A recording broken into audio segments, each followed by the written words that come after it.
Ne demandez surtout pas à un viticulteur de comparer un champagne à un Vouvray.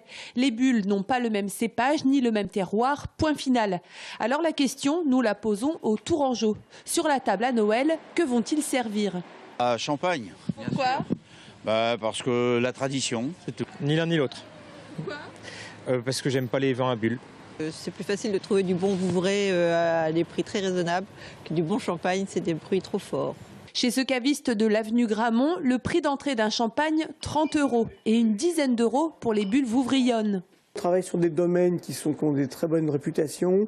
On va aller à l'extrême sur des Vouvray comme celui de chez Philippe Foreau qui est tout le temps millésimé, qui est à la hauteur d'un grand champagne. On va être à 15,90, 16 €. Voilà, donc là les gens pour un cadeau ils peuvent aller sur ce genre de produit.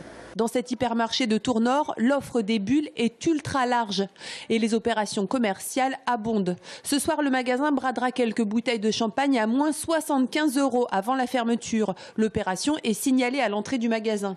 Mais ici, on mise aussi sur le Vouvray. Dans l'allée principale, une montagne de Montcontour, le mastodonte de l'appellation, a même dépêché un animateur. Cette semaine, près de 1500 bouteilles vont être vendues. Vous voyez, vous avez avec l'offre, vous avez la bouteille à 5,67 €. Donc là, c'est vrai que sur les champagnes, les clients vont acheter une, deux bouteilles. Là, sur un produit comme celui-ci, le client, vu l'offre, le client repart avec un carton, généralement. À Noël, en Hyper, les chariots sont remplis de Bordeaux. C'est ce qui plaît ici. Mais les vins de Loire ne sont pas en reste. Ils ont même un espace dédié. On a fait ce choix-là de valoriser plutôt la qualité et la quantité du terroir en y mettant justement des producteurs qui sont plutôt des producteurs qui n'ont pas l'habitude d'être en hypermarché.